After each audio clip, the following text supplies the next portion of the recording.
ठीक है, तो हम शुरू करते हैं। ये अध्याय 10वां है। तो हमने सवेरे 9वें अध्याय तक जो किया था, तो अब 10वां अध्याय है। तो भगवान जो है 10वें अध्याय में कहते हैं कि भगवान कहते हैं भूय एव महाबाहो शृणु मे परमं वचः। भगवान कहते हैं कि हे महाबाहु, मेरे जो वचन हैं इनको तुम सुनो। परमं वचः, परमं वचः का मतलब है जो सर्वोच्च वचन है। भगवान को जो वचन है वो सर्वोच्च होते हैं। भौतिक संसार के जो वचन हैं वो जो है निम्न स्तर के हैं, और भगवान का जो वचन है वो सर्वोच्च है। यत्यहं प्रीयमाणाय वक्ष्यामि हितकामया। तो ये जो है बात जो मैं तुम्हें बताऊंगा तो तुम्हारे हित की कामना से बताऊंगा, है ना। अब भगवान इसमें जो गीता सार है, जो कि सार, जो गीता का सार है, जो भगवान का सर्वोच्च उपदेश है, और संक्षेप में जो 4 श्लोकों में जो भगवान ने बतलाया है वो हम इसको सुनेंगे। भगवान क्या कहते हैं, अहम सर्वस्य प्रभु मत्तः सर्वम प्रवर्तते, कि मैं समस्त जीवों का जो है उत्पत्ति का कारण हूँ, और मत्तः सर्वम प्रवर्तते, और मेरी शक्ति से ही जितने जीव हैं वो चेष्टाएं करते हैं। इति मत्वा भजन्ते माम बुधा भाव समन्विता। इस प्रकार से मान करके जो बुद्धिमान लोग होते हैं वो मेरा भजन करते हैं, और भाव समन्विता मतलब भाव के साथ में भजन करते हैं। तो इसका मतलब क्या है कि जो बुद्धिमान लोग होते हैं वो भाव के धरातल पर भगवान का भजन करते हैं।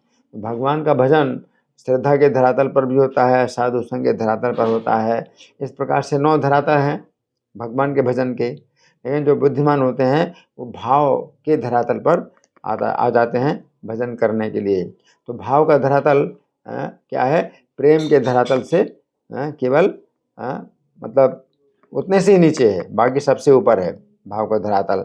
बता भाव समन्विता मच्चित्ता मद्गत प्राणा बोधयन्तः परस्परम। तो भगवान कहते हैं कि उनका चित्त जो है मुझ में लगा हुआ है, और संपूर्ण जीवन भी उन्होंने मुझे अर्पित किया है। और बोधयन्तः परस्परम, तो अपना जो पूरा जीवन है, अपना पूरा समय है, इसमें वो लगाते हैं। कैसे, परस्परम बोधयन्तः, एक दूसरे को जो जनाते हैं, मेरे बारे में जनाते हैं, याद दिलाते हैं। कथयन्तस्य माम नित्यम तुष्यन्ति च रमन्ति च, और एक दूसरे के को जो है सुनाते भी हैं मेरे विषय में जो बातें हैं। तुष्यन्ति च रमन्ति च, और इसी में जो संतुष्ट होते हैं और रमण करते हैं, आनंद लेते हैं, है ना। तेषां सततयुक्तानां भजतां प्रीतिपूर्वकम। तो ये तीसरा श्लोक है गीता सार का। इसमें भगवान कहते हैं कि जो सतत युक्ता नाम, हमेशा वो जुड़े हुए हैं, मुझसे जुड़े हुए हैं, और कृष्ण को अगर केंद्र बनाते हैं तो फिर हम आपस में एक दूसरे से जुड़ सकते हैं। तो सतत युक्ता नाम भजताम प्रीतिपूर्वकम, और प्रीतिपूर्वक भजन करते हैं। तो प्रीतिपूर्वक का अर्थ है कि 6 प्रकार के लक्षण प्रीति के हैं, जिसमें एक लक्षण है गुह्यम आख्याति पृच्छति, कि जो अपने हृदय में भगवान के संबंध में जो भी अपनी जो अनुभूतियाँ होती हैं तो वो उनको बताते हैं और पूछते हैं। बोधयन्तः परस्परम भजताम प्रीतिपूर्वकम। तो प्रीतिपूर्वक भजन करने का मतलब है कि कृष्ण के संबंध में अपनी जो अनुभूतियाँ हैं वो एक दूसरे को बताते हैं, एक दूसरे से सुनते हैं। ददामि बुद्धि योगम तम ये न माम उपयान्ति। तो उनको मैं बुद्धि योग प्रदान करता हूँ जिससे वो मेरे निकट आते हैं। तो यहाँ बुद्धि योग का मतलब प्रेम का धरातल।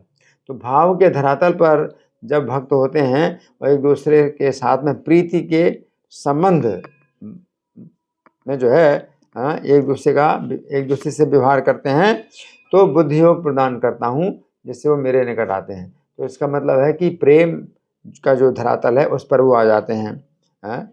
और तेषामेवानुकंपार्थम अहम अज्ञानजं तमः, ये अंतिम श्लोक है चतुश्लोकी गीता का। उसमें भगवान कहते हैं उनके ऊपर ही केवल उनके ऊपर ही कृपा करने के लिए मैं क्या करता हूँ, ज्ञान दीपेन भासुता, जो है प्रकाशमान ज्ञान का दीपक है, उसके द्वारा अज्ञान से उत्पन्न अंधकार को मैं लगातार दूर करता हूँ, है ना। तो भगवान का जो है ये कार्य केवल उनके लिए होता है जो कि एक दूसरे के साथ अच्छे संबंध स्थापित करते हुए एक दूसरे को मेरे बारे में जनाते हैं और सुनाते हैं, है ना।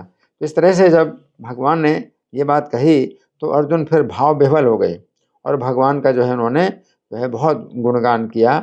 और फिर भगवान से अर्जुन कहते हैं कि कथम विद्याम अहम योगिन स्वाम सता परिचिंतयन्, कि हे योगीराज, मैं आपको जो है किस प्रकार से जानूं, सदा आपका जो है चिंतन करता हुआ। केसु केसु च भावेषु चिंत्योषि भगवन्मया, किन किन भावों के द्वारा मैं आपका चिंतन कर सकता हूँ। तो अर्जुन का ये कहना है कि मेरे लिए जो है कौन कौन से भाव उपयुक्त हैं, है ना। तो प्रत्येक भाव में तो हम भगवान का चिंतन नहीं कर सकते। तो किसी का अगर मान लीजिए कि शांत भाव है, उसकी भावना शांत रस में है, तो वो जो है दास रस में नहीं जा सकता। और किसी की भावना अगर सख रस में है तो वात्सल्य रस में नहीं जा सकता है, और किसी की भावना वात्सल्य रस में है तो माधुर्य रस में नहीं जा सकता। तो भाव जो है अर्जुन का कहना है कि किन किन भावों के द्वारा मैं आपका चिंतन कर सकता हूँ। तो ये भगवान स्वयं जो है अर्जुन को गाइड करें कि किन किन भावों में चिंतन करना। तो ये जो है मतलब अर्जुन की जो भावना है ये हमें समझनी चाहिए, क्योंकि हर कोई सोचता है भाई गोपी भाव सर्वोच्च है, तो गोपी भाव में हम भगवान का चिंतन करेंगे। तो इस तरह का जो है एक संप्रदाय जो बना हुआ है, अप संप्रदाय, जो चैतन्य महाप्रभु से संबंधित नहीं है, तो वो गोपी भाव की नकल करते हैं। भगवान से अर्जुन क्या कह रहे हैं, नहीं, किन भावों में आपका चिंतन करूं।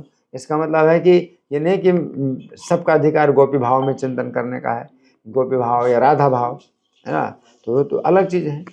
तो हमारा अधिकार कितना है वो आप मुझे बताइए कि मेरा कितना अधिकार है कि मैं किन किन भावों में आपका चिंतन करूं, है ना। तो किसी का अगर गोपी भाव में अधिकार नहीं है, किसी का अधिकार वात्सल्य भाव में है, किसी का अधिकार शांत भाव में है ना। तो अर्जुन जो पूछ रहे हैं तो ये हमारे लिए बहुत बड़ी शिक्षा है ना। तो फिर भगवान जो है अर्जुन के प्रश्न के उत्तर में फिर जो है बताते हैं किन किन भावों में भगवान का स्मरण करना। तो भगवान ने अर्जुन को उतनी बातें बतलाई हैं जो अर्जुन की जो है अनुभूतियां हैं या अर्जुन ने जो अनुभव किए हैं। जैसे कि भगवान के रुद्राणाम शंकरश्चास्मि, तो अर्जुन जब स्वर्ग में गए थे तो रुद्रों के दर्शन किए थे, तो अर्जुन को जो है अनुभव हो चुका है कि रुद्र कैसे और उनके कैसे रूप होते हैं और उनमें शिव जी की क्या महिमा है। इसी प्रकार से वित्तेषु यक्ष राक्षसों में कुबेर को भगवान बताते हैं, तो अर्जुन ने कुबेर का भी दर्शन किया है ना। तो वो यक्षों और राक्षसों के स्वामी हैं। तो अर्जुन की अपने जीवन में जो जो बातें देखी हैं, जो जो दृश्य देखे हैं, उन्हीं दृश्यों में भगवान जो है अर्जुन के लिए बता रहे हैं कि तुम इस प्रकार से मुझे जानो कि भगवान की विभूतियाँ हैं, है ना। तो भगवान का कहना ये है कि आप हमारे लिए भगवान का ये कहना है कि यद्यद विभूतिम सत्वम श्रीमदूर्जितम एवा। अर्जुन को तो भगवान ने वो विभूतियाँ बताएं जो अर्जुन ने अपने जीवन काल में देखी हैं, समझी, अनुभव की, है ना। हमने तो सबको अनुभव नहीं किया, तो अब हम जो है किस प्रकार से देखें, समझें। तो भगवान ने एक सामान्य नियम बताया, यद्यद विभूतिम सत्वम श्रीमदूर्जितम एवा, कि जो जो भी विभूति मत हो या श्रीमत यानी शोभा संपन्न हो, ऊर्जितम शक्ति संपन्न हो, तत्देवावगच्छतम मम तेजो, तो उन सब को जो है तुम मेरे तेज के अंश से उत्पन्न हुआ जानो, है ना। कि भगवान का ही इसमें शक्ति, भगवान का ही तेज है इसमें है, जिससे कि ये कुछ विशेष शक्तिशाली दिखाई दे रहा है या कोई प्रभावशाली दिखाई दे रहा है, तो भगवान का ही तेज है। तो ये जो है एक सामान्य नियम है कि हम भगवान की विभूतियों को दर्शन इस तरह से कर सकते हैं कि किसी में भी आप जो है अगर देखते हैं कि महानता है, किसी के अंदर भी कोई विशेष गुण है ना, तो ये भगवान से आया है, स्वतंत्र नहीं है, भगवान से स्वतंत्र नहीं है। तो सामान्यतः क्या होता है कि हम किसी वस्तु को देखते हैं, भाई इसमें बहुत प्रभाव है, इसमें बहुत सौंदर्य है, इसमें बहुत तेज है, तो हम क्या सोचते हैं कि भगवान से अलग हो करके हम सोचते हैं कि भाई इसका अपना ये जो है गुण है, इसका अपना तेज है। तो भगवान क्या कह रहे हैं कि हर चीज़ में कोई भी चीज़ हो उसमें भगवान से स्वतंत्र होकर के कोई भी गुण जो है किसी में नहीं हो सकता, तो भगवान का ही है। इस तरह से भगवान ने जो है अर्जुन को जो है अपनी विभूतियों का जो है वर्णन किया। और अंत में भगवान ने क्या कहा? अंत में भगवान ने ये कहा कि अथवा बहुने तेन किम ज्ञाते न तमायतु ने, कि इस सब बातों को जानने की भी तुम्हें क्या आवश्यकता है। पृष्ठभ्य हम इदम कृतम एकांशे निस्थितो जगत, संपूर्ण जगत मेरे शरीर के एक थोड़े से हिस्से में ही संपूर्ण जगत स्थित है। भगवान ने धारण किया है पूरे जगत को, तो अपने शरीर के एक छोटे से हिस्से में ही धारण किया है। तो जब भगवान ने ये बात कही तो अब 11वां अध्याय, अब 11वें अध्याय में अर्जुन ने जो है इस बात के आधार पर भगवान से जो है ये प्रार्थना की, भगवान से प्रार्थना की। कौन सी प्रार्थना की? कि जब भगवान ने कहा कि संपूर्ण जगत मेरे शरीर के छोटे से हिस्से में ही मतलब धारण किया हुआ है, तो फिर अर्जुन जो है भगवान को कहते हैं कि दृष्टुमिच्छामि ते रूपम ऐश्वरम पुरुषोत्तम, है कि मैं आपका वो ऐश्वर्यमय रूप देखना चाहता हूँ। कौन सा रूप देखना चाहता हूँ? संपूर्ण जगत जिसमें जो है आपके द्वारा अपने शरीर के एक हिस्से में धारण किया हुआ है। और अर्जुन कहते हैं मन से यदि तच्छक्यम मया दृष्टुमिति प्रभु, यदि आप मानते हैं कि मुझे अधिकार है देखने का या मेरी योग्यता है आपके उस रूप को देखने की, तो योगेश्वर ततो में तुम दर्शयात्मानम अभ्यम, तो हे योगेश्वर आप मुझे अपना वो अविनाशी रूप दिखलाइए, है ना। तब फिर भगवान जो है अर्जुन को दिखलाते हैं, और अर्जुन को दिखलाते हैं तो फिर संजय बताते हैं कि भगवान का रूप कैसा था। दिव्य सूर्य सहस्त्र से भवेद युगपदुत्थिता, कि अगर 1000 सूर्य एक साथ आकाश में उदय हो जाएं, यदि वह सदृशी शायद भाषत तस्य महात्मना, तो जो है वो प्रकाश जो हजारों सूर्यों का सम्मिलित प्रकाश जो है वो भी शायद ही भगवान के इस विश्व रूप के प्रकाश के समान हो, शायद, ये संजय बताते हैं।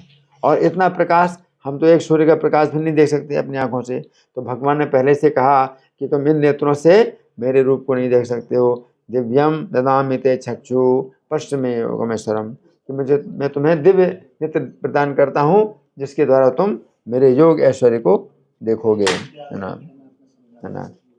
तो इस तरह से फिर जो है अर्जुन भगवान का जब रूप देखते हैं तो फिर भगवान के रूप का वो स्वयं वर्णन करते हैं। पश्यामी कि मैं ऐसे देख रहा हूँ, मैं ऐसे देख रहा हूँ। ऐसा नहीं है कि जैसे आजकल के जो बदमाश लोग होते हैं तो वो अपने को भगवान कहते हैं। जब कोई कहे कि भाई अपना विश्वरूप दिखलाओ तो वो कहते हैं कि हाँ मैं तो दिखा रहा हूँ और तुम नहीं देख पा रहे हो, तो तुम जो है कल्पना करो कि मैं दिखा रहा हूँ, मैं तो दिखा रहा हूँ। इस तरह से नहीं है। यहाँ पर अर्जुन कहते हैं मैं देख रहा हूँ। और क्या देख रहा हूँ? आपके शरीर में क्या क्या देख रहा हूँ? अर्जुन ने जो है बार बार यही कहा पश्यामी, है ना। जैसे पश्यामी तो हम दुर्निरीक्षम समन्ताल, आपको मैं ऐसे देख रहा हूँ कि आपको देखना भी कठिन है। दीप्त अनल अर्क द्युतिम प्रमेयन, जो प्रज्वलित अग्नि के समान और सूर्य के समान आपका जो है जो तेज है और अप्रमेय है, यानी अपार, जिसमें प्रकाश है। इस तरह से अर्जुन ने हर बार पश्यामी करके जो है अर्जुन ने भगवान का जो है वर्णन किया कि मैं देख रहा हूँ, है ना। तो जब अर्जुन को भगवान ने दृष्टि दी तो मैं देख रहा हूँ, लेकिन ऐसे नहीं है कि भाई तुम कल्पना कर लो कि हाँ मैंने दिखा दिया। तो आजकल के जो बदमाश लोग होते हैं अपने को भगवान कहते हैं, और अगर कहें कि आप विश्वरूप दिखलाइए तो अपना जो है वो क्या कहते हैं, हाँ मैं दिखला रहा हूँ, तुम देख लो, तुम नहीं देख पा रहे तो कल्पना कर लो। इस तरह की बातें नहीं, यहाँ कोई कल्पना नहीं है। और फिर अर्जुन ने मतलब ये भी सब कहा है कि ये सब जो मैं देख रहा हूँ, रुद्र हैं, आदित्य हैं, वसु हैं, साध्य हैं, ये सब जो है आपको विस्मित होकर के देख रहे हैं। अर्जुन ने वो भी देखा, है ना। और फिर अर्जुन ने क्या देखा कि जो धृतराष्ट्र के पुत्र हैं वो सब आपके मुखों में जा रहे हैं। भीष्म जी हैं, द्रोण हैं और कर्ण हैं, तो ये सब जो है हमारी सेना की योद्धा भी जो है आपके मुखों में प्रवेश कर रहे हैं, है ना।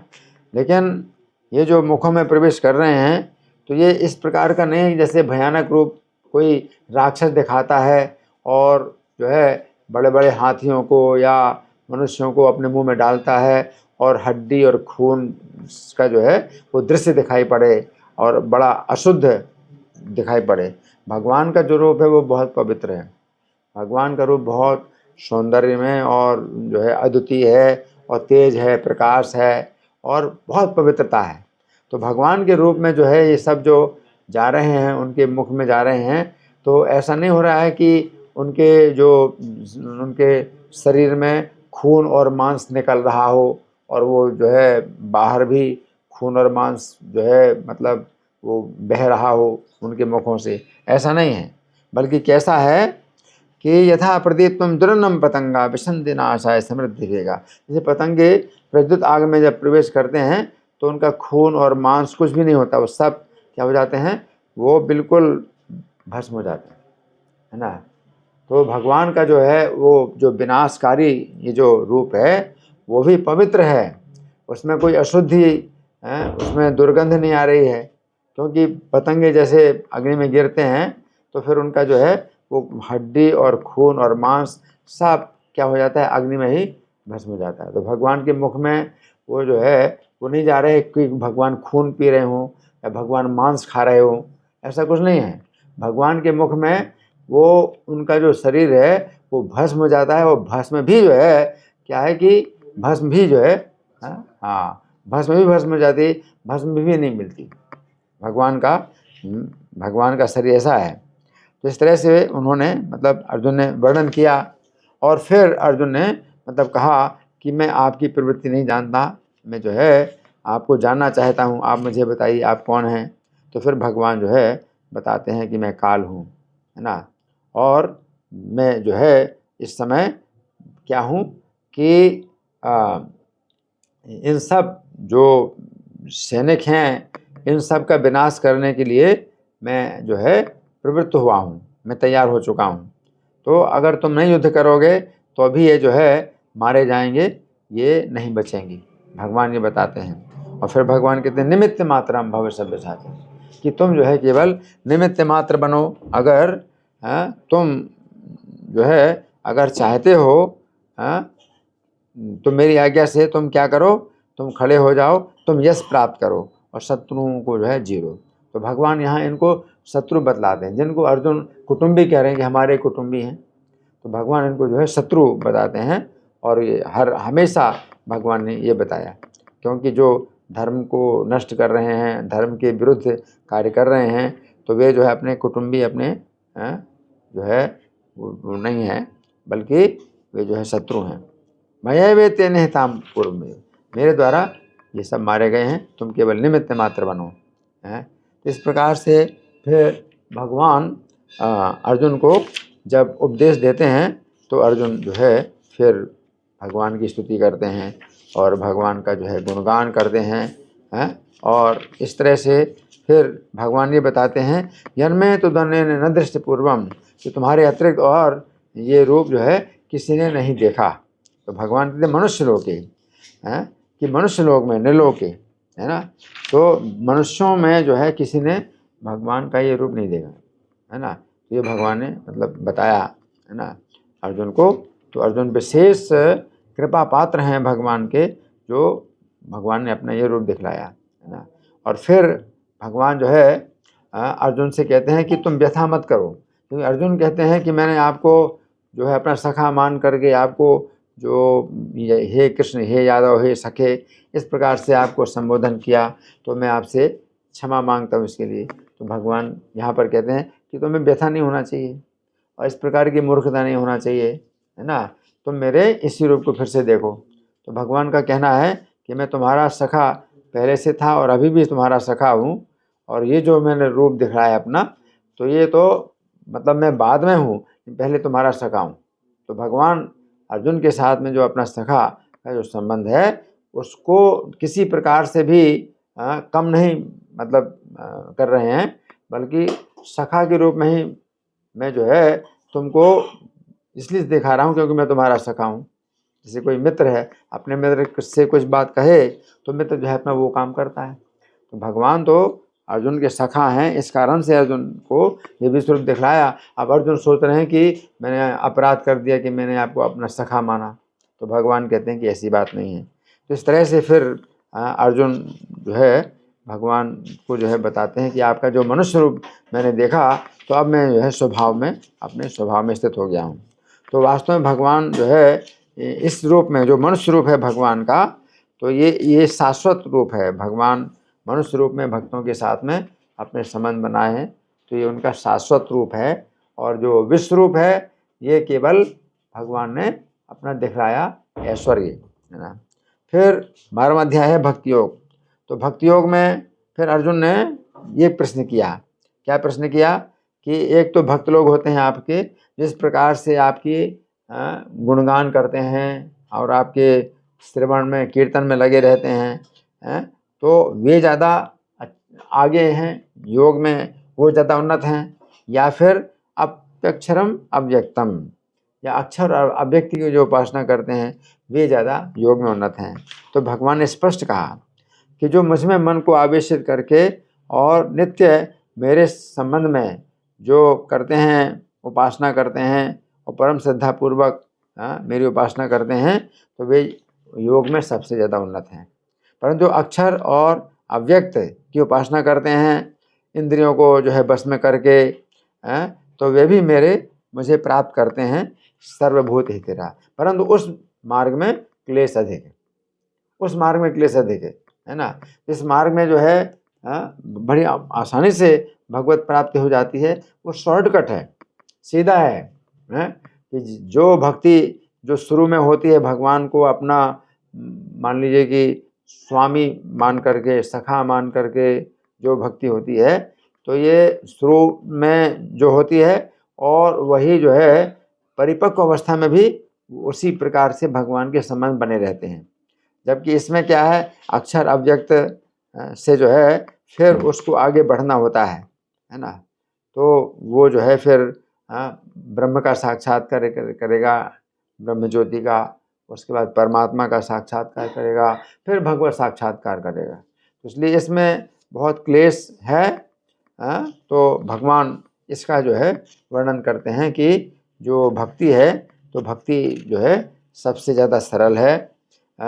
और भगवान कहते हैं कि जो समस्त कर्म मेरे प्रति उनको अर्पित कर देते हैं और अनन्य भाव से मेरा जो है उपासना करते हैं, मेरे चिंतन करते हैं, तो उनको मैं स्वयं मृत्यु संसार सागर से उद्धार करता हूँ, है ना।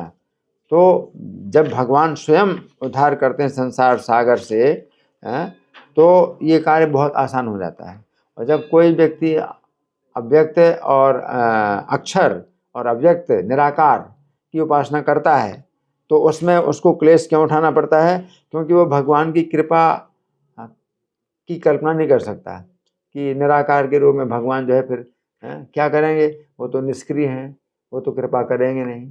तो फिर हमारा कार्य जो है उसमें बहुत कष्टकारक हो जाता है, क्योंकि हमें अपने प्रयास से ही भगवान को प्राप्त करना पड़ता है। लेकिन जब हम भगवान के जो है उस भगवत स्वरूप का चिंतन करते हैं, जो कि कृपा के समुद्र हैं, अपार कृपा करने वाले, जब हम उनकी कृपा मानते हैं, तो भगवान की कृपा के द्वारा हमारा कार्य सरल हो जाता है ना। तो इस तरह से भगवान ने ये बात बताई कि अगर तुम ये नहीं कर सकते, अभ्यास नहीं कर सकते हो, तो मेरे लिए कर्म करो, और मेरे लिए कर्म करते हुए तुम्हें जो है जीवन की सफलता प्राप्त हो जाएगी। लेकिन निराकार की उपासना को छोड़ करके और भगवान जो है भक्ति के अलग अलग जो प्रकार हैं वो भगवान बतलाते हैं। और फिर 13वें श्लोक से लेकर के 20वें श्लोक तक भगवान भक्तों के लक्षणों का वर्णन करते हैं कि कैसे लक्षण वाले जो भक्त हैं वो मुझे प्रिय हैं, है ना। तो श्लोक संख्या 13-14 में भगवान ने कुछ लक्षण बताए, तो ये भगवान कहते हैं कि ये मुझे प्रिय हैं। श्लोक संख्या 15 में दूसरे प्रकार के भक्त होते हैं, उनके कुछ लक्षण हैं, तो वो भगवान कहते हैं वो मुझे प्रिय हैं। तो इस तरह से 4 प्रकार के जो है भक्ति के धरातल हैं भगवान ने बतलाए, और उनमें 4 प्रकार से जो है वो जो भक्त हैं उनके लक्षण बतला करके भगवान कहते हैं कि ये मुझे ऐसे भक्त प्रिय हैं। और फिर 20वें श्लोक में भगवान कहते हैं कि जो इस जो धर्म अमृत है इसका जो है पर्युपासना करते हैं, यानी अगर पाठ करते हैं गीता के 12वें अध्याय का, अगर रोज पाठ करते हैं तो वे मुझे अति प्रिय हैं। भक्तास्ते ते में प्रिया। तो 12वां अध्याय जो है बहुत छोटा भी है, 20 श्लोकों का है, और अगर कोई पाठ करता है तो भगवान को जो है वो अति प्रिय हो जाता है। अब इस फिर 13वां अध्याय, तो 13वें अध्याय में अर्जुन ने भगवान से कुछ ऐसे प्रश्न पूछे जो कि अभी तक के जो भगवान ने उपदेश दिए हैं उनमें वो बातें नहीं आई हैं। प्रकृति, पुरुष, क्षेत्र, क्षेत्रज्ञ, ज्ञान, ज्ञेय। तो ये जो शब्द हैं अर्जुन ने जो वनवास काल में जो ऋषि मुनि लोग मिलते थे तो उनके जो है मुख से सुना था, उनके मुख से ज्ञान की बातें सुनी। तो अर्जुन ने ये प्रश्न जो है भगवान से पूछे, तो अर्जुन नहीं समझ पाते थे कि प्रकृति, पुरुष, क्षेत्र, क्षेत्रज्ञ, ये सब जो बातें हैं इनका क्या अर्थ होता है। तो भगवान से उन्होंने सीधे ये प्रश्न किया। तो भगवान फिर क्षेत्रज्ञ समझाते हैं और क्षेत्र समझाते हैं और ज्ञान समझाते हैं और ज्ञेय समझाते हैं, है ना। तो इसमें भगवान ने जो है ये जो 20 प्रकार का ज्ञान है वो बतलाया है। तो 20 प्रकार का ज्ञान, है ना। ये श्लोक संख्या है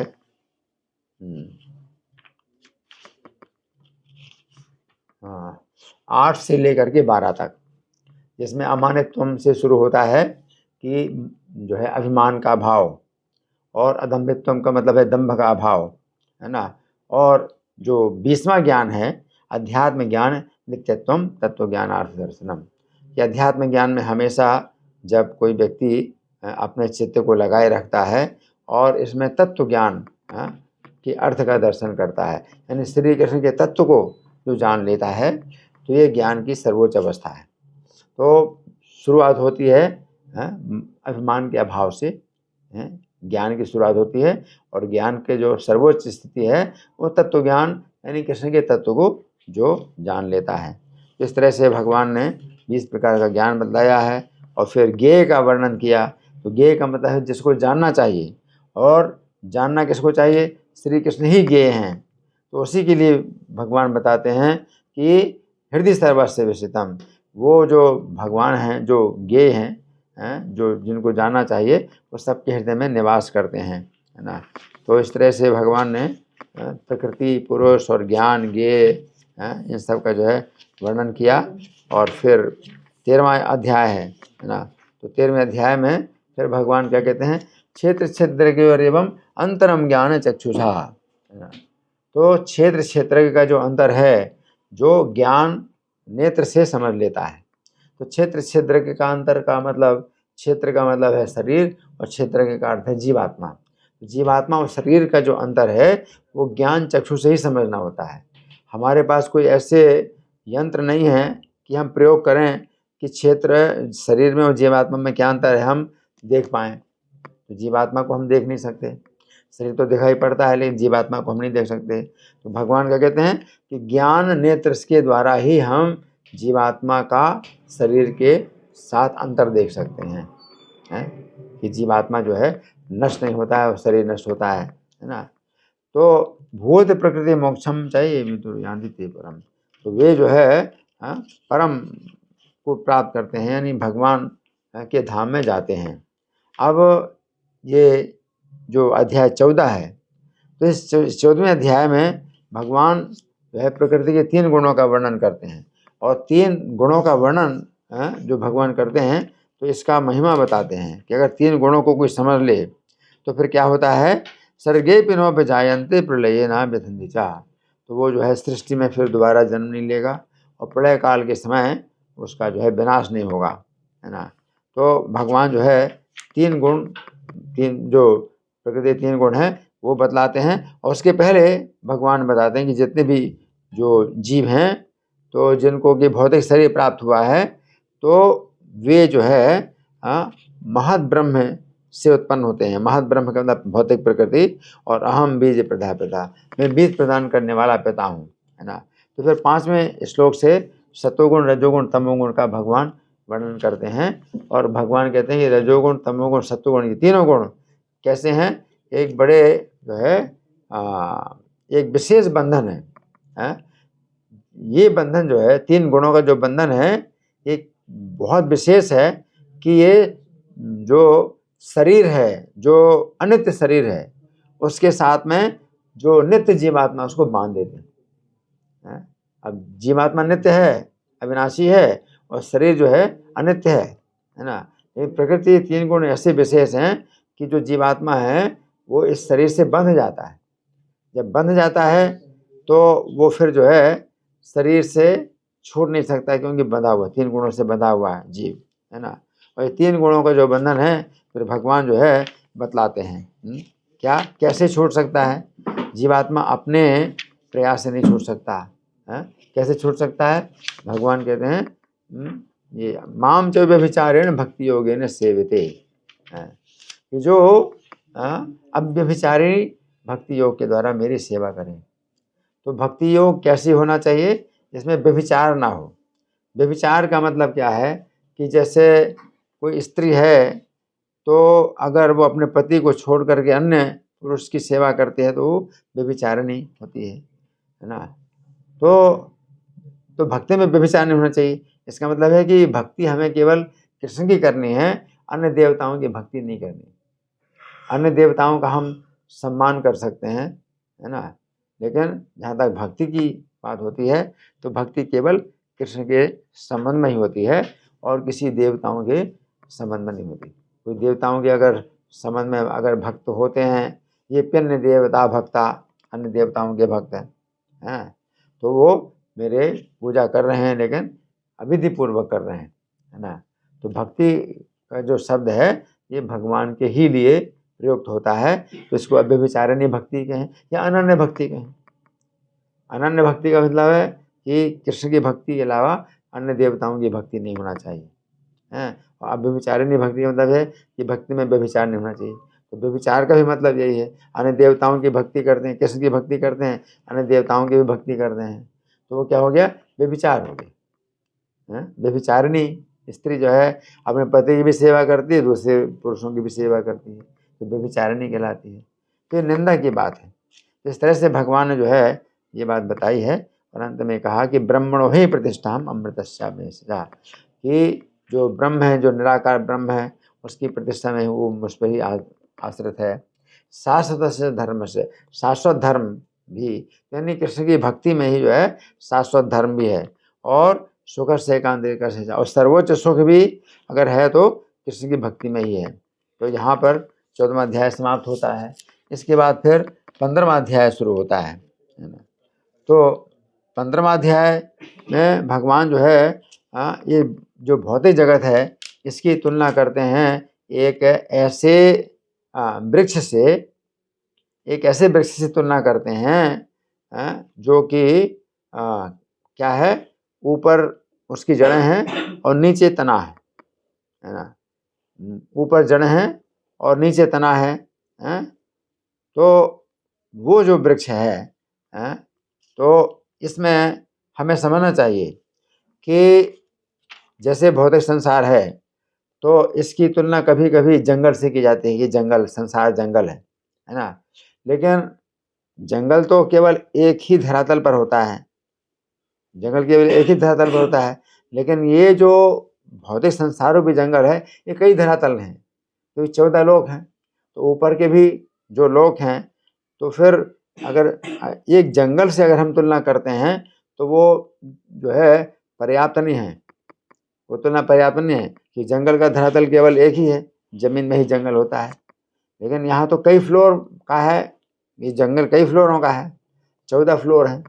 तो 14 फ्लोर का है तो फिर इसको पूरा संसार रूपी वृक्ष में इसको जो है बताया जाता है। तो वृक्ष में जो है क्या है कि जितनी अलग अलग शाखाएं हैं, ऊपर की शाखाएं, नीचे की शाखाएं, ये सब जो है धरातल हैं अलग अलग, और ऐसे ऊपर के भी जो है धरातल हैं, नीचे के भी धरातल हैं। तो ये इस प्रकार का जो है वृक्ष है। तो ये जो है मतलब एक इस प्रकार का जंगल है जिसमें कि कई धरातल हो जाते हैं। इस तरह से भगवान संसार रूपी वृक्ष का वर्णन करते हैं। और फिर भगवान क्या कहते हैं कि असंग शस्त्रेण दृढ़ेन छत्वा, अगर कोई व्यक्ति जो है इस वृक्ष को अगर इस बंधन से छूटना चाहता है, संसार बंधन से छूटना चाहता है, तो वैराग्य के दृढ़ शस्त्र के द्वारा इसको छेदन करना होगा। तो छेदन करने का मतलब यह है कि इस वृक्ष की जड़ों के द्वारा हम बुरी तरह से बंधे हुए हैं। और जैसे वृक्ष की जो जड़ें होती हैं तो इतनी कठोर होती हैं कि अगर सामान्य जो जो हथियार होता है काटने वाला, तो वो काम नहीं करता। तो हथियार ऐसा होना चाहिए जो कि बहुत मजबूत हो, तो उसको कहते हैं कि वैराग्य का मजबूत शस्त्र। तो असंग शस्त्रेण दृढ़ेन छत्वा, तो वैराग्य के मजबूत शस्त्र के द्वारा हमें काटना होता है ना। तो इसका मतलब क्या है कि वैराग्य कैसा, मतलब निर्ममता। तो अपनी जो ममता है, अपनी जो आसक्ति है, उसको हमें उसी प्रकार से काटना होता है जैसे कि कोई कठोर जो है हथियार से जो है उन जड़ों को काटता है, जो संसार वृक्ष की जड़ें हैं, है ना। और फिर भगवान अपने धाम का वर्णन करते हैं कि मेरा धाम कैसा है। न तद्भासयते सूर्यो न शशांको न पावकः, कि जो सूर्य है, चंद्रमा है, अग्नि है, तो उस जगत को प्रकाशित नहीं करते हैं। तो जो भौतिक जगत है, इसमें हमें प्रकाश अगर प्राप्त होता है, या तो सूर्य से प्रकाश प्राप्त होता है, या चंद्रमा से, या अग्नि से प्रकाश प्राप्त होता है, अन्यथा ये संसार अंधकार में है। भगवान क्या कहते हैं कि वहाँ पर सूर्य के प्रकाश की आवश्यकता नहीं है, चंद्रमा के प्रकाश की आवश्यकता नहीं है, अग्नि के प्रकाश की आवश्यकता नहीं है। और बिजली का प्रकाश, अभी आजकल जो आविष्कार हुआ है बिजली का, तो बिजली के प्रकाश से, तो इसमें यह भी समझना चाहिए कि भाई कोई भी प्रकाश अगर आप आविष्कार करते हैं, टॉर्च लाइट का प्रकाश है, कोई भी प्रकाश आपने आविष्कार किया है, तो वहाँ पर किसी भी प्रकाश की आवश्यकता नहीं है, क्योंकि वो जो भगवान का धाम है वो क्या है, स्वतः प्रकाशित है ना। और फिर भगवान क्या कहते हैं कि यद् गत्वा न निवर्तन्ते तद्धाम, जहाँ जाकर कोई वापस नहीं आता वो मेरा परम धाम है ना। तो भगवान का धाम ऐसा है कि जहाँ जाकर कोई वापस नहीं आता। तो कोई सोचे कि भाई वापस नहीं आने दिया जाएगा, हम आना चाहें तो वापस नहीं आने दिए, ऐसी बात नहीं है। भगवान कहते हैं कि जो वहाँ जाकर के वापस नहीं आता, वो वापस नहीं आना चाहता। स्वर्ग में भी आप जाते हैं तो वापस नहीं आना चाहते, स्वर्ग से गिराया जाता है। लेकिन भगवान के धाम में ऐसा होता है कि किसी प्रकार की भी जो है रोक टोक नहीं है। अगर आप जाना चाहो तो जा सकते हो, और रहना चाहो तो रह सकते हो। तो इसमें पूरी तरह से स्वतंत्रता है। लेकिन कोई वापस नहीं आना चाहेगा, क्योंकि उसने जो देखा भौतिक जगत में, अपना अनुभव देख लिया कि कितना उसने कष्ट भोगा, और अब उसको भगवान का धाम प्राप्त हुआ है, वैकुंठ धाम प्राप्त हुआ, तो वापस नहीं आना चाहेगा। इस तरह से भगवान जो है 15वें अध्याय में ये महिमा का वर्णन करते हैं। और भगवान ये कहते हैं कि जो व्यक्ति इस प्रकार से मुझे पुरुषोत्तम जान लेता है ना, जो वैकुंठ में भगवान है और इस भौतिक जगत में भी भगवान जो है सब जीवों का पालन करते हैं, तो भगवान को जो पुरुषोत्तम जान लेता है, सा सर्ववेद, वो सब कुछ जान लेता है। और भजते माम सर्वभावेन भारत, और सभी भावों से वो मेरा भजन करता है। तो सभी भावों से भजन करने का मतलब क्या है कि भगवान को जो है अपना जो है पिता भी, अपना माता भी, अपना भाई, अपने बंधु, अपना सखा, सब प्रकार से भगवान को जो है मान करके उनका जो है भजन करता है। सर्वभावेन भारत है ना। इसके बाद फिर 16वां अध्याय है। तो 16वां अध्याय जो है ये दैवी आसुरी स्वभाव का, तो ये बड़ा ही जो है ये विश्लेषणात्मक ये अध्याय है, जिसमें कि भगवान विश्लेषण करते हैं कि जो दैवी संपत्ति जो होती है वो कैसी होती है और आसुरी संपत्ति कैसी होती है।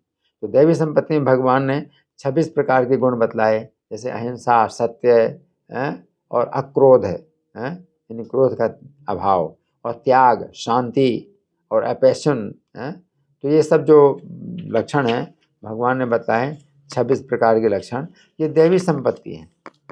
फिर भगवान ये कहते हैं दैवी संपत्ति विमोक्षाय निबंधाय आसुरी मता। जो दैवी संपत्ति है वो जीव को संसार बंधन से, जन्म मरण के बंधन से छुड़ाती है, और आसुरी संपत्ति संसार के जन्म मरण के बंधन से बांधती है। आसुरी है ना। लेकिन संपत्ति क्यों, आसुरी संपत्ति क्यों? तो भगवान कहते हैं कि असुरों को जो है, असुरों के लिए वही संपत्ति है, दंभ दर्प अभिमान क्रोध कठोरता अज्ञान। असुरों के लिए वही संपत्ति है, क्योंकि वो अपने इन गुणों को बढ़ाना चाहते हैं। दंभ है, दर्प अभिमान जितना अधिक हो तो वो असुरों में सबसे ज़्यादा सम्मानित होता है। जैसे कि भाई समाज, मनुष्यों के समाज में जिसके पास जितना संपत्ति होता है तो उस हिसाब से उसका सम्मान बढ़ जाता है। तो इसी प्रकार से असुरों की ये संपत्ति है। तो अज्ञान की संपत्ति है ना, जितनी ज़्यादा होती है वो बढ़ाना चाहते हैं अपने अज्ञान की संपत्ति। अभिमान की संपत्ति बढ़ाना चाहते हैं, तो वो असुर उतना ही बड़ा असुर माना जाता है, सम्मानित होता है ना। तो इसलिए भगवान कहते हैं आसुरी संपत्ति और दैवी संपत्ति। तो असुर लोग जो है अपनी इस संपत्ति को बढ़ाना चाहते हैं, है ना। और भगवान फिर कहते हैं अर्जुन से कि तुम शोक मत करो, तुम्हारे अंदर दैवी संपत्ति है ना। तो अर्जुन को शोक होने लगा कि जब भगवान ने कहा दंभ दर्प अभिमान क्रोध कठोरता ज्ञान, तो अर्जुन सोचने लगे मैं तो युद्ध करने वाला योद्धा हूँ, है ना। तो मेरे अंदर बहुत कठोरता है, मेरे अंदर बहुत क्रोध है, मेरे अंदर तो बहुत अभिमान है। अर्जुन अपने अंदर वो भावना करने लगे कि मेरे अंदर तो आसुरी संपत्ति है। तो भगवान कहते हैं शोक मत करो। तो भगवान तो हृदय में बैठे हैं अर्जुन के, तो भगवान कहते हैं तुम शोक मत करो, तुम्हारे अंदर ये दैवी संपत्ति है ना। तो भगवान ने प्रोत्साहन किया कि नहीं, ये जो युद्ध करना कठोरता है, ये युद्ध के समय ही केवल कठोरता की जाती है, और बाकी जो व्यवहार होते हैं समाज में, उनमें तुम्हारे व्यवहार में है कोमलता ही है, सब दैवी संपत्ति है। इस तरह से भगवान जो है फिर इसमें आसुरी संपत्ति का बहुत विस्तार से वर्णन करते हैं। आसुरी संपत्ति का बहुत विस्तार से वर्णन करते हैं जैसे भगवान के कामम आश्रित दुष्पूरम, जो काम है उनके अंदर, तो वो जो है दुष्पूर काम होता है। यानी काम को दुष्पूर कहा जाता है कि कामना की कभी पूर्ति होती नहीं। जैसे कि अग्नि में आप जितना घी डालें तो अग्नि की पूर्ति नहीं होती, बल्कि और ज़्यादा वो मांगता है कि मुझे और चाहिए, उसकी भूख बढ़ती है। तो वो इसको कहते हैं दुष्पूर अग्नि। अग्नि दुष्पूर होती है कि आप अगर घी डाल दो कि भाई चलो शांत हो जाओ, मैंने आपको इतना घी डाल दिया, तो शांत नहीं होती, बल्कि और ज़्यादा उसकी मांग बढ़ती है। तो काम भी जो है दुष्पूर, तो उसी का आश्रय लेते हैं, है ना। दंभ मान मदान्विता, और दंभ है मान और मद से जो है भरे हैं तो इस तरह से वे जो है जो असुर लोग होते हैं उनका भगवान जो है वर्णन करते हैं, है ना। आढ़्यो विजनवान अस्मि, मैं बहुत धनी हूँ, मैं बहुत जो है धनवान हूँ और अभिजनवान हूँ। अभिजनवान का मतलब मेरे साथ में बड़े जो है बड़े बड़े लोग हैं जो कि मेरी सहायता करने वाले हैं और मेरे पीछे पीछे चलने वाले हैं। अभिजनवान अस्मि कोन्योस्ति सदृशो मया, अन्य कौन है मेरे जैसा। तो इस तरह से जो है उनके दिमाग में सब जो विचार होते हैं, तो जो है पतंति नरके सोचो अशुद्ध नरकों में गिरते हैं। तो नरक में भी जो है जो अशुद्ध नरक हैं वो बहुत ज़्यादा ये जो है अनिष्टकारक होते हैं। नरक तो भक्त भी जो है कभी अगर कहता है कि मुझे आप नरक में भेज दो, तो कुछ नरक ऐसे भी होते हैं जो अशुद्ध नहीं हैं, यातना तो है लेकिन अशुद्ध नरक नहीं है। अशुद्ध नरक जो है उसमें भक्त लोग नहीं जाना चाहते। अशुद्ध नरक कैसे हैं, जैसे वैतरणी नदी है, वो बहुत अशुद्ध है ना। तो उसमें तो भक्त लोग नहीं जाना चाहते, और असुर लोग जो है उन अशुद्ध नरकों में गिरते हैं, है ना। और फिर भगवान जो है अंत में बताते हैं कि 3 प्रकार नरक के द्वार हैं, काम क्रोध लोभ। अगर गहराई से देखा जाए तो 6 नरक के द्वार हैं, काम क्रोध लोभ वो है मद मत्सर।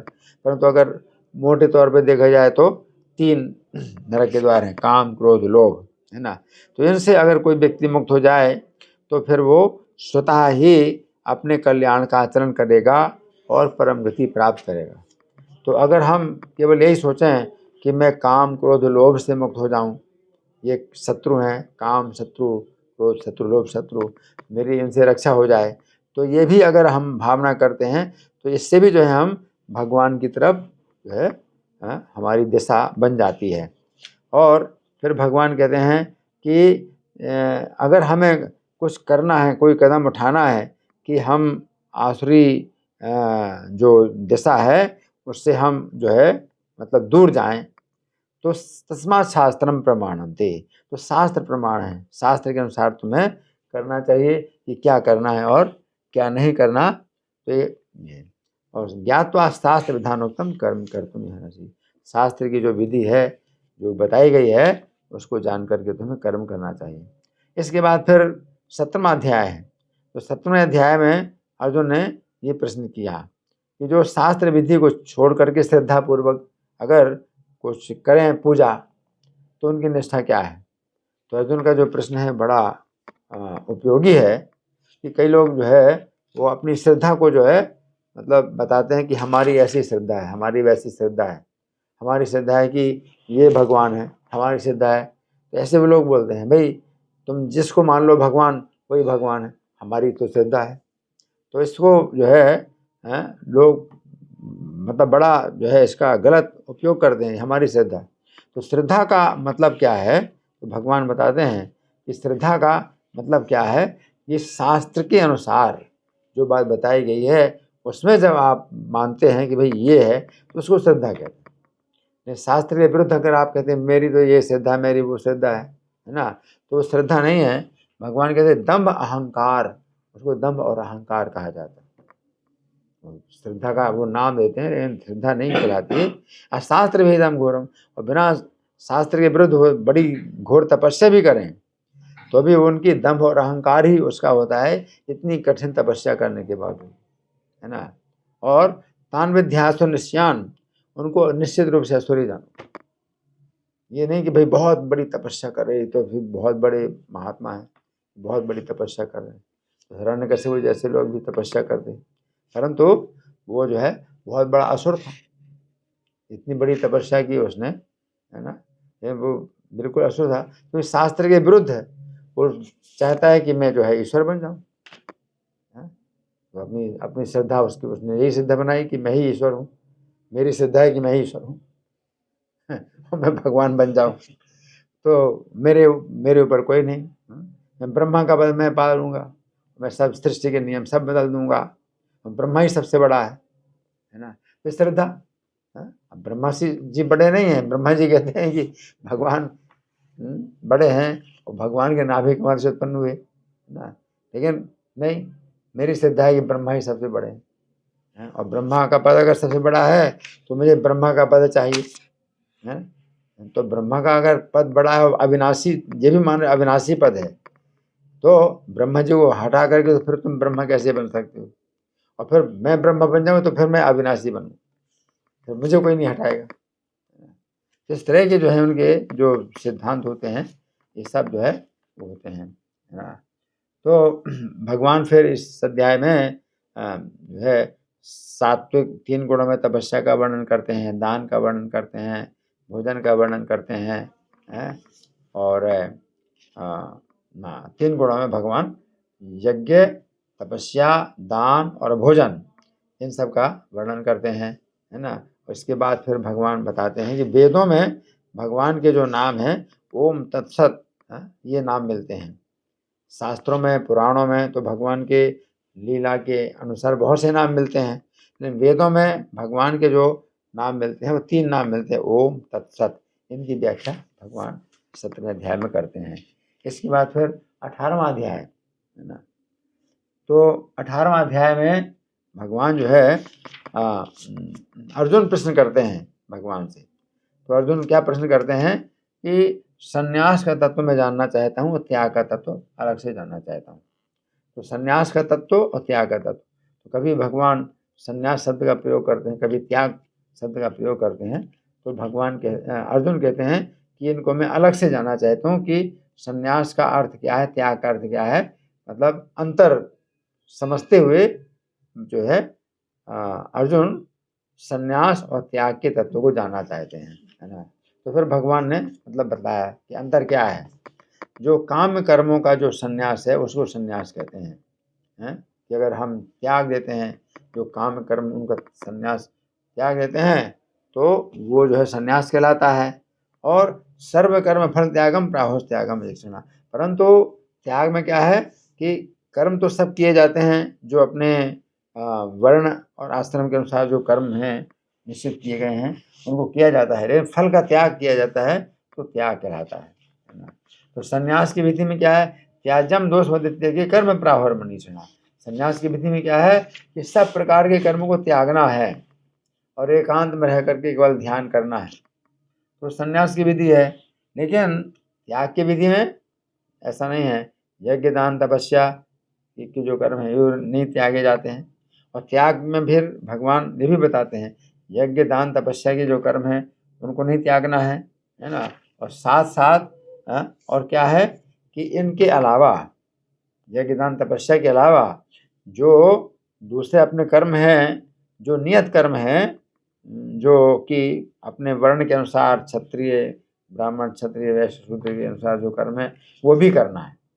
तो इस तरह से भगवान ने त्याग और संन्यास का वर्णन किया है।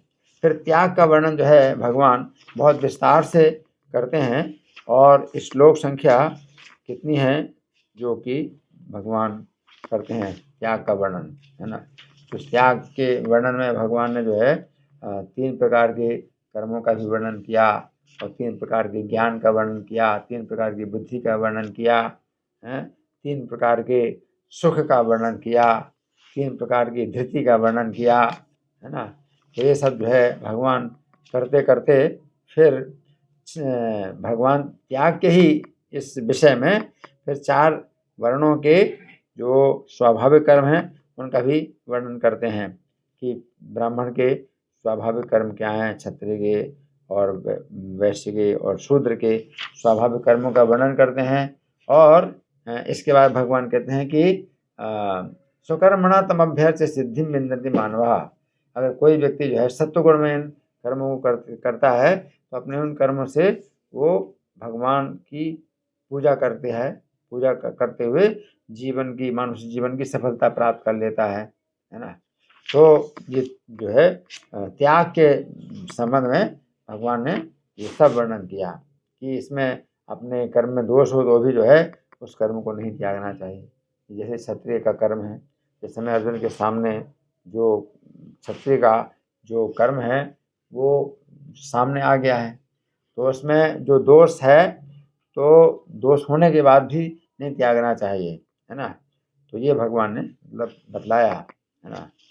तो त्याग के संबंध में भगवान ने बताया। तो 48वें श्लोक तक भगवान ने त्याग के संबंध में सब बातें बताई, और अंतर बता रहे हैं भगवान की संन्यास अलग है। तो फिर संन्यास की विधि का वर्णन 49वें श्लोक से शुरू करते हैं कि निष्कर्म सिद्धिम परमम संन्यासे नाधिगच्छति। संन्यास के द्वारा भी जो है वो जो कर्म से बंधन, कर्म के बंधन छूटता है ना। लेकिन भगवान कहते हैं समासेन, मैं इसको संक्षेप में बतलाऊंगा। तो 48वें श्लोक तक तो भगवान त्याग का वर्णन कर रहे हैं, क्योंकि ये विधि जो है त्याग की विधि ये सरल है, संन्यास की विधि कठिन है, इसलिए भगवान कहते हैं कि संक्षेप में मैं बताऊंगा। 49वें श्लोक से लेकर के भगवान इसको बताते हैं 55वां श्लोक तक। तो 49 में से 55 श्लोक कितने हुए, 7 श्लोक।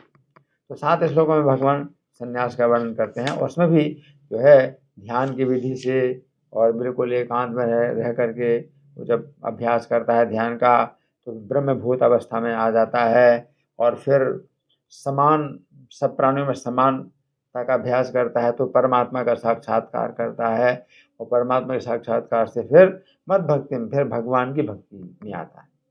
तो ये संन्यास की विधि बहुत कठिन है, तो भगवान केवल 7 श्लोकों में वर्णन करते हैं। 55वें श्लोक में भगवान कहते हैं ये 55वां श्लोक जो है अंतिम है, जिसमें भक्ति के द्वारा फिर मुझे जानता है तत्व से और फिर मुझे मेरी लीला में प्रवेश कर जाता है। तो संन्यास की विधि से भी आना तो उसी भक्ति में है ना।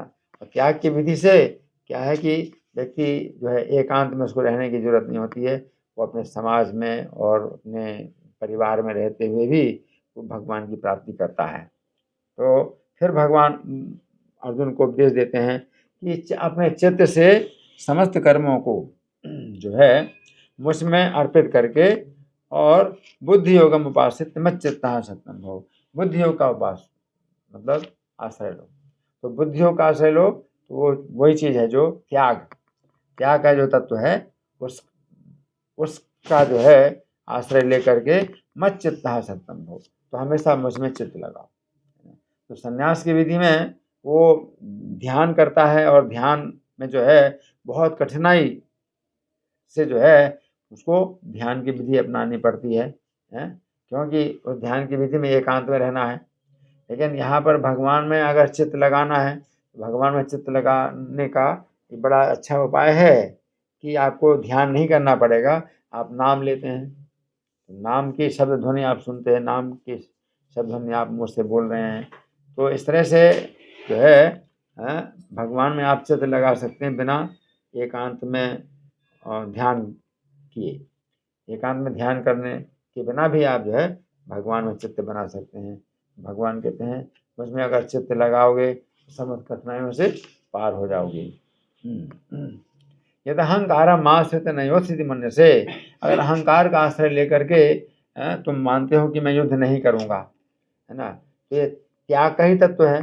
जिसमें कि भगवान बताते हैं कि अपने जो स्वाभाविक कर्म हैं, जिस वर्ण के जो स्वाभाविक कर्म हैं, तो आप जिस वर्ण के हैं आप उस कर्म को करो।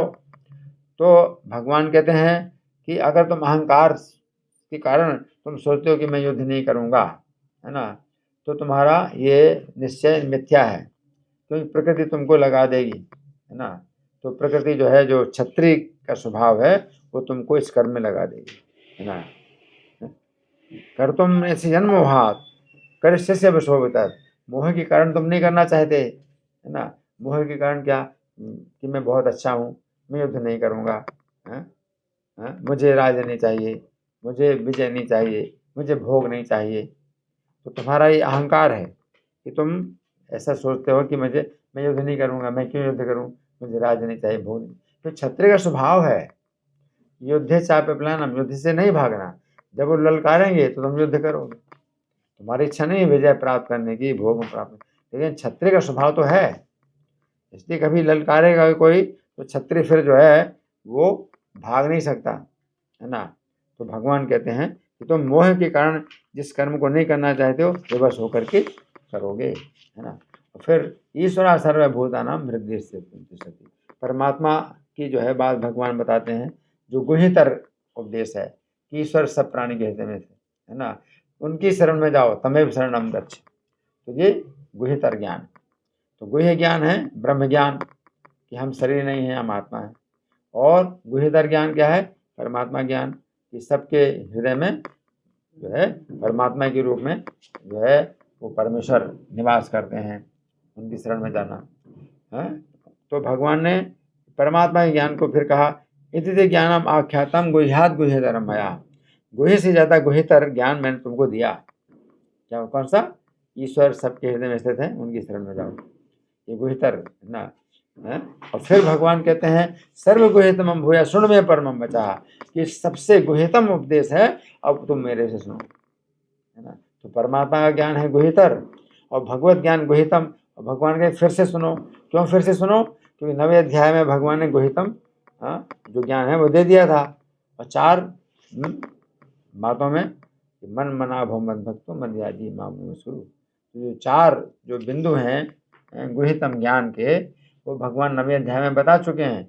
और भगवान के दोबारा मैं बता रहा हूँ, दोबारा सुनो में परम, तो भूया सुनो, फिर से सुनो। और फिर उसी को रिपीट किया भगवान ने 65वां 18 का 65वां श्लोक, 9वें अध्याय का 34वां श्लोक, मन मना भव मद भक्तो मदयाजी माम शुरू। 4 बिंदु गुह्यतम ज्ञान के 4 बिंदु हैं।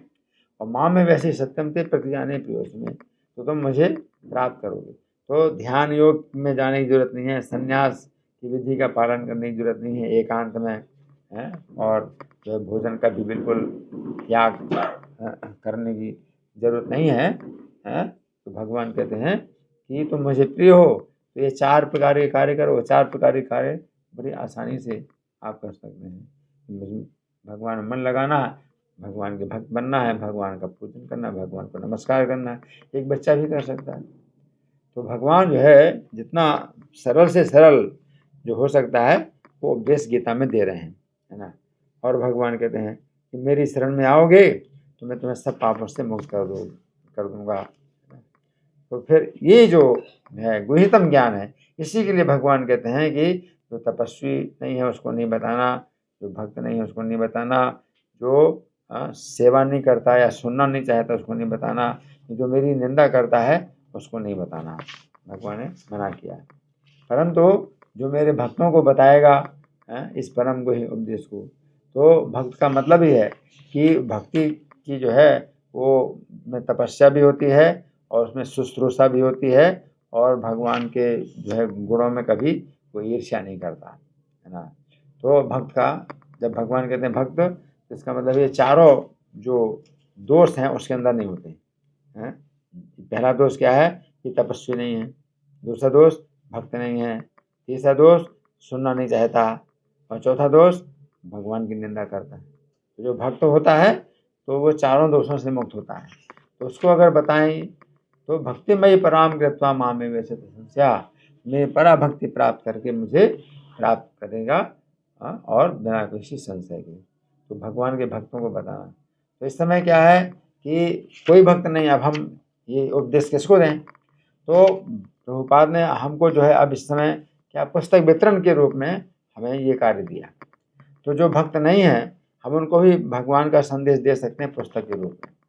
भगवान ने मना किया कि संदेश नहीं देना जो तपस्वी नहीं है, जो भक्त नहीं है, और जो सेवा नहीं करना चाहते और जो भगवान की निंदा करते हैं। तो अब भगवान ने मना किया और मेरे भक्तों को कोई बताए, भगवान के भक्त तो कोई है ही नहीं, हम तो फिर क्या करें? अभी पुस्तक वितरण के रूप में क्या है कि ऐसे लोगों को भी जो भक्त नहीं है और सब में उनमें सब प्रकार के दोष हैं, पुस्तक के रूप में हम ज्ञान दे सकते हैं। भगवान ने मना किया बताने के लिए, और ये जो भगवान उपदेश जब दे रहे हैं तो पुस्तकों की छपाई उस समय होती नहीं थी।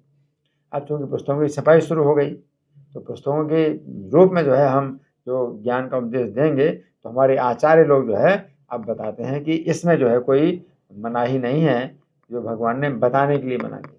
क्यों बताने के लिए मना किया? वो सुनना नहीं चाहता और वो जो है निंदा करेगा। हमने पुस्तक के रूप में दिया तो पुस्तक वो खोलेगा, कभी नहीं खोलेगा, कभी थोड़ा खोलेगा, थोड़ा, और उसका जो आसुरी भाव है, निंदा करने का भाव है, वो घटता जाएगा और वो जो है शुद्ध होता जाएगा। तो पुस्तक के रूप में वो चीज़ ऐसी नहीं है कि भाई वो सुनना नहीं चाहता और आप बता रहे हैं। अगर वो नहीं पढ़ना चाहता तो नहीं पढ़ेगा, और पढ़ना चाहे तो पढ़ेगा। तो इसमें उसकी पूरी जो है छूट रहती है, तो पुस्तक के रूप में हम किसी को दे सकते हैं। और फिर अंत में जो है भगवान जो है क्या कहते हैं कि हे अर्जुन, क्या तुमने एकाग्र चित्त से ये सुना मेरा उपदेश, है ना। तो फिर अर्जुन ने स्वीकार किया, मेरा मोह नष्ट हुआ और मैं संदेह रहित है अब जो है स्थित हो गया हूँ और आपके वचन का पालन करूँगा। और फिर अंत में संजय जो है इस संवाद का जो है अनुभव बताते हैं कि मुझे इतना जो है अनुभव हो रहा है, मुझे कैसा अनुभव हो रहा है कि विस्मयों में महान राजन हिस्यामी चा पुनः पुनः, मुझे विस्मय हो रहा है और मैं बार बार हर्षित होता हूँ, है ना। और अंत में होता है संजय का निर्णय, अंतिम निर्णय, यत्र योगेश्वरः कृष्णो यत्र पार्थो धनुर्धरः तत् श्रीर्विजयो भूतिर ध्रुवा नीतिर्मतिर्मम। जहाँ योगेश्वर कृष्ण है और जहाँ धनुर्धर पार्थ है, दोनों जहाँ पर हैं वहाँ पर श्री, विजय, भूति और ध्रुवा नीति, चार चीज़ें वहाँ पर निश्चित रूप से रहेंगी। तो श्री का मतलब है वहाँ पर शोभा है, और विजय का मतलब है कि कार्य में सफलता होगी, और तीसरा है ध्रुवा नीतिर विभूति, तीसरा विभूति है। विभूति का मतलब है कि सबसे सर्वोच्च स्थान वो जो है प्राप्त करता है अपने समाज में। और ध्रुवा नीति का मतलब है कि नीति ऐसी होती है जो कभी ना बदले, अचल नीति। अचल नीति का मतलब है कि एक ही नीति जिसमें कि कोई संदेह ना रहे, वो जो है उसको प्राप्त होती है। तो यहाँ गीता का जो है इस प्रकार से समापन होता है। और वही जो है अर्जुन और कृष्ण जहाँ पर हैं, तो जहाँ पर हैं तो ये गीता की पुस्तक, इसमें अर्जुन और कृष्ण हैं, है ना। तो गीता की पुस्तक हम अपने हाथ में लेते हैं, हम वितरण करते हैं, तो हम क्या दे रहे हैं सबको? अर्जुन और कृष्ण ही दे रहे हैं। अर्जुन कृष्ण अगर हम दे रहे हैं पुस्तक के रूप में, तो उनकी भी जो है क्या होगी? रक्षा होगी, उनकी भी रक्षा होगी। तो गीता की पुस्तक का जो है वितरण करना सबसे ज़्यादा क्या है, अपने लिए भी रक्षा है इसमें, और जिसको देते हैं उसकी भी रक्षा होगी। इस तरह से हमने गीता के 18 अध्यायों की चर्चा की, सवेरे 9 अध्याय और शाम को जो अंतिम 9 अध्याय हैं उनकी चर्चा की। तो अब हमारे पास कितना समय है? आप लोगों की ओर से कोई प्रश्न है या क्या करना है? प्रश्न करना है, चर्चा करना है, या समय नहीं है? हरि बोल। जी, हरे कृष्ण प्रभु जी। थैंक यू प्रभु जी, बहुत सुंदर व्याख्या आपने किया। प्रभु जी कुछ प्रश्न ले सकते हैं प्रभु जी, उस समय हम लोग 10 मिनट के लिए ले सकते हैं। तो डिवोटीज आप में से किन्हीं कोई प्रश्न है तो आप अपना हैंड रेज कर सकते हैं और चैट बॉक्स में डाल सकते हैं। बारी बारी से हम लोग प्रश्न ले सकते हैं।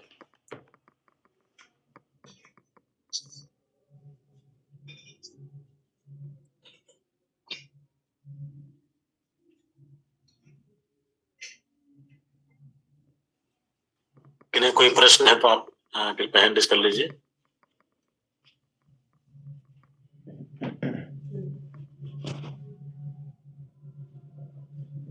अंजू माता जी आप पूछ सकते हैं। मैं प्रश्न करूं? मैं हरे प्रश्न कृष्ण। हाँ, हरे बोलिए। हरे कृष्णा प्रभु जी, जी दंडवत माँ, प्रणाम। जी। सो मच प्रभु जी। प्रभु जी अभी मतलब जो जिसमें भी बताया था कि मतलब जो 4 भगवान ने जो ये वाले श्लोक मिला, 2 बार जो श्लोक दिया है 9वें अध्याय में और 18वें अध्याय में, मन मना भगवान, उसमें जो 4 बातें बताई हैं, मतलब एक तो कि भगवान का भक्त बनो, मुझमें मन लगाओ और मुझे नमस्कार करो। प्रभु जी जो तीसरी बात है वो मतलब मैं पता नहीं सुन नहीं पाई, समझ में नहीं आई, मैं उसको बार बार रिकॉल करी, वो मुझे याद नहीं आ रहा। अच्छा, हाँ, तो पहली बात है मन मना भो, मेरे मुझमें मन को लगाना। और दूसरी बात है मद भक्तो, मेरे भक्त बनो। तीसरी बात है मद याजी। मद याजी का मतलब मेरे पूजन करने वाले। याजी का मतलब होता है पूजन करने वाला। तो बनो, भगवान कहते भाव, मद याजी भाव। पहला है मन मना भाव, मुझमें मन वाले बनो। फिर दूसरा मद भक्तो भाव, मेरे भक्त बनो। फिर तीसरा मदयाजी भाव, मेरे पूजा करने वाले बनो। फिर चौथा है माम नमस्कुरु, मुझे नमस्कार करो। तो 3 बात में भाव आता है कि तुम बनो, और चौथी बात में आता है करो, नमस्कार करो, मुझे नमस्कार करो, है ना। तो ये 4 बातें हैं जो कि मतलब हमारे लिए बिल्कुल आसान है, जो कि हमारे दैनिक जीवन में हम कर सकते हैं। तो भगवान गीता की जो शिक्षा है वो बड़ी आसानी से हमें दे रहे हैं। ठीक है माता? ठीक है प्रभु, ठीक है प्रभु जी। पर मतलब जो भक्त बनो वाला है, तो ये सारी चीजें तो भक्त में ही आ जाती है ना। भक्त कौन होगा? जो भगवान की पूजा करेगा, भगवान में मन लगाएगा, वही तो भक्त हो जाएगा, है ना। अच्छा प्रश्न है आपका कि वैसे तो ये जो भक्त है तो उसमें भगवान को नमस्कार करना और ये पूजा करना सब कुछ आ जाती हैं। लेकिन अगर हम भगवान जो जब अलग अलग बतला रहे हैं तो फिर हमें अंतर भी देखना पड़ेगा कि क्या अंतर है ना। तो हमें कुछ अंतर देखना पड़ेगा, तो फिर हमें विचार करना पड़ेगा कि 4 जो कार्य हैं उनमें कुछ अंतर है। तो सबसे पहला कार्य भगवान बताते हैं मन मना भव, कि मुझमें आप मन वाले बनो। तो मन लगाना है कृष्ण में। तो अब जैसे हरे कृष्ण मंत्र का आप जाप करते हैं तो आप मन लगाते हैं, नाम में मन लगाते हैं, तभी आप भक्त नहीं बने, लेकिन भक्ति आपकी बिल्कुल नहीं है, और आप केवल ये एक प्रकार से मशीन की तरह आप जो है नाम ले रहे हैं, है ना। तो ये जो नाम है आपको शुद्ध करता है। तो जो प्रारंभिक जो मतलब कार्य है वो हम भक्ति के धरातल पर तो नहीं आए हैं, लेकिन एक जो है तपस्या समझ लो कि आप जो है ये कर रहे हैं कि आप नाम का जप कर रहे हैं, तो ये मतलब मन आपका लगा हुआ है भगवान में, लेकिन वो भक्ति शुरू नहीं हुई। लेकिन ये जो नाम है ये जो है क्या है कि आपकी चेतना को पवित्र करेगा। मतलब चेतना पवित्र होगी तो फिर आप भक्ति के धरातल पर आएंगे। तो श्रद्धा, तो सबसे पहले श्रद्धा का धरातल है कि आप श्रद्धा के धरातल पर आएंगे कि आपकी श्रद्धा होगी, विश्वास होगा कि शास्त्र के जो वचन हैं ये जो है मेरे लिए कल्याणकारी हैं, है ना। तो भक्ति का जो पहला धरातल है वो श्रद्धा का होता है कि आप श्रद्धा के धरातल पर आएंगे। भगवान कहते हैं मन मनाभो मद भक्तो, है ना। और इसके बाद फिर मदयाजी, तो मदयाजी का मतलब है कि मेरी पूजा करना। तो भगवान की पूजा करने का मतलब ये भी है कि जैसे साधु संग, अब आप साधु संग में आ गए, है ना, तो पहले आप नाम जप कर रहे हैं, है ना, तो उसमें आप जो है अभी भक्ति में की धरातल पर बिल्कुल नहीं है। लेकिन फिर वो श्रद्धा में आए तो आप समझो कि आप भक्ति के धरातल पर आ गए, कि आपको श्रद्धा पैदा हो गई कि शास्त्र कहते हैं श्री कृष्ण ही पुरुषोत्तम है, हमें उनकी शरण लेनी चाहिए। तो ये श्रद्धा का धरातल हो गया। तो ये आप इसको समझो कि आप भक्ति के धरातल पर आ गए। फिर अब भक्ति श्रद्धा के भक्ति से ऊपर आप साधु संघ के धरातल पर आए तो मदयाजी, तो मेरा पूजा करने वाले। तो भक्ति का धरातल तो ये हो गया आपका उसमें श्रद्धा में भी। लेकिन आप और आगे बढ़े तो भक्ति के दूसरे धरातल पर आ गए, साधु संघ के धरातल पर आ गए। तो भगवान के मदयाजी कि मेरी पूजा करो। तो भगवान की पूजा किस तरह से, अगर आप भक्तों के संग में रह करके अगर आप सुनते हैं भगवान के बारे में और पूछते हैं, तो यही भगवान की पूजा ज्ञान यज्ञ के द्वारा होती है। भगवान कहते हैं ज्ञान यज्ञ के द्वारा वो मेरी पूजा करेंगे जो अध्ययन करेंगे। तो साधु संग का मतलब है आप अध्ययन कर रहे हैं, आप श्रवण कर रहे हैं, सुनते हैं, प्रश्न करते हैं। तो साधु संग में आपकी जो है वो एक तरह से पूजा की जो है स्थिति आ गई आपकी। तो उसको भगवान साधु संग को ही भगवान कह रहे हैं कि मेरे पूजा करने वाले बनो, है ना। इसके बाद फिर माम नमस्कुरु। अब साधु संग के बाद क्या है, भजन क्रिया। तो भजन क्रिया में क्या है कि आप जो है अपना जो अभिमान है वो छोड़ करके और जो है भजन के कार्य में आप लग जाते हैं, जो इस साधु और गुरु के द्वारा जो बताए गए नियम है उनका पालन करते हैं। तो वो नमस्कार एक प्रकार से हो गया कि आप झुक गए, है ना। अपने अपने अहंकार को छोड़ करके अब आप जो है मतलब जो आपका मन नहीं चाहता तो भी आप जो है उसको कर रहे हैं, अपने मन को मार करके भी आप जो है नियमों का पालन कर रहे हैं, भजन क्रिया कर रहे हैं। तो वो नमस्कार जैसा हो गया, है ना। अब जैसे मन है तो वो जो है नहीं कहता है कि रोज मंगल आरती में जाओ, जाड़ा लग रहा है नहीं उठना है ना। लेकिन अब आप जो है मन को मार करके और आप जब स्नान करते हैं और मंगल आरती में जाते हैं तो एक प्रकार से आपने अपने मन को क्या किया, आपने दबाया, मन को मारा। तो एक प्रकार का नमस्कार हो गया ना, है कि आपने जो है मतलब अपना सिर झुका लिया, अपने मन को झुका दिया भगवान के चरणों में। तो वो भजन क्रिया का धरातल। तो आप ये समझ लीजिए कि जब भगवान कहते मुझे मन लगाओ तो भक्ति का धरातल नहीं है, आप नाम ले रहे हैं, है ना, संख्या पूर्वक नाम ले रहे हैं। तो संख्या की केवल आप चिंता कर रहे हैं, वो शुद्धिकरण होता है उससे। बिना श्रद्धा के भी नाम लेते हैं तो भी शुद्धिकरण होता है। और फिर मेरे भक्त बनो, तो मेरे भक्त बनो का मतलब साधु संग, भक्तों की संगति में आप आ गए। तो वो जो है आपकी भक्ति का नहीं नाम से जो है फिर मेरे भक्त बनो तो श्रद्धा का धरातल आ गया। श्रद्धा का धरा शास्त्र में बताया गया है कि कृष्ण ही जो है पर पुरुषोत्तम है, हमें उनकी शरण लेनी चाहिए। तो श्रद्धा के धरातल पर आ गए तो आप भक्ति के धरातल पर आ गए, मेरे भक्त बनो। फिर मेरी पूजा करो, तो मेरी पूजा करो तो वो क्या है, वो साधु संग। साधु संग में आप सुनते हैं, प्रश्न करते हैं। तो ये भगवान की पूजा इस प्रकार से होती है ना।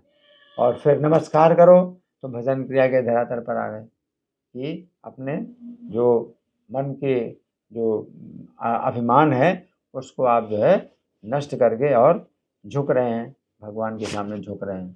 तो नमस्कार का मतलब नमन, नमन का मतलब है झुकना।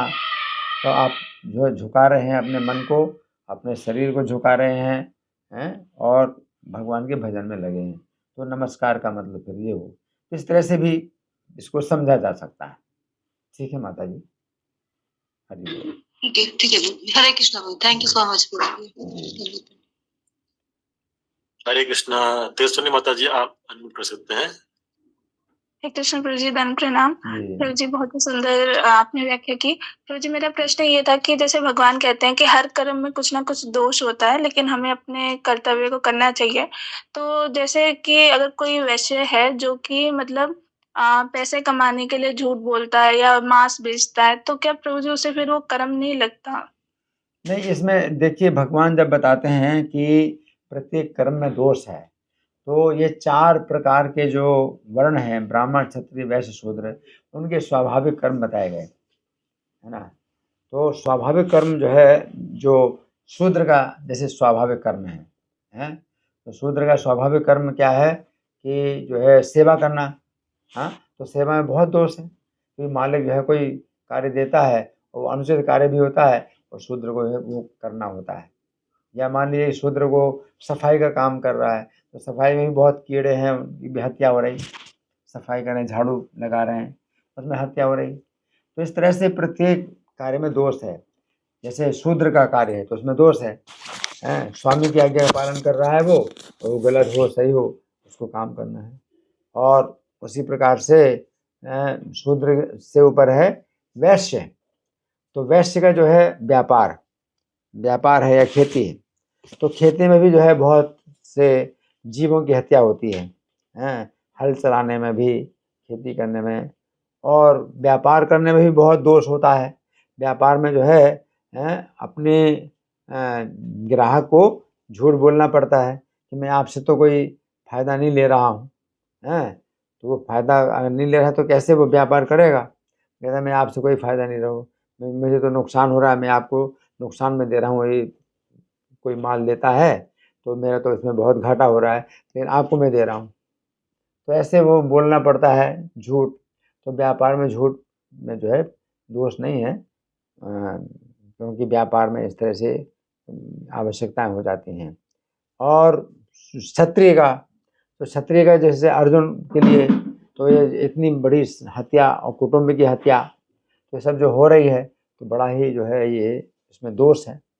तो अपने कर्म में दोष होते हुए भी भगवान कहते हैं कि श्रेयांश धर्मो विगुणा पर धर्मा संसिद्धात्। अपने कर्म में कोई गुण ना हो और सब प्रकार के दोष हों, तो भी पराय धर्म जिसमें बहुत गुण दिखाई दे रहा है उससे अच्छा है अपना धर्म, क्योंकि कल्याण को है। स्वधर्म निधनम श्रेय। अपने धर्म में चाहे जितना भी दोष हो, लेकिन मरना भी जो है कल्याणकारी है ना। तो क्षत्रिय के लिए क्या है कि युद्ध में अगर मारे जाएंगे, है ना, तो जो है वो उनका जो है मतलब अच्छी गति प्राप्त होती है ना, तो रक्षा होती है। उसी प्रकार ब्राह्मण का जो कर्म है, तो ब्राह्मण के कर्म में भी दोष होता है। क्यों कि ब्राह्मण जो है अगर सत्य बोलता है और उसको सही दिशा दिखाता है तो बहुत से लोगों को जो है बुरा लगता है और कठोर शब्द बोलने पड़ते हैं, है ना। तो प्रभुपाद बोलते थे, कठोर शब्द बोलते थे, तो आप साधु होकर के इतने कठोर शब्द क्यों बोलते हैं।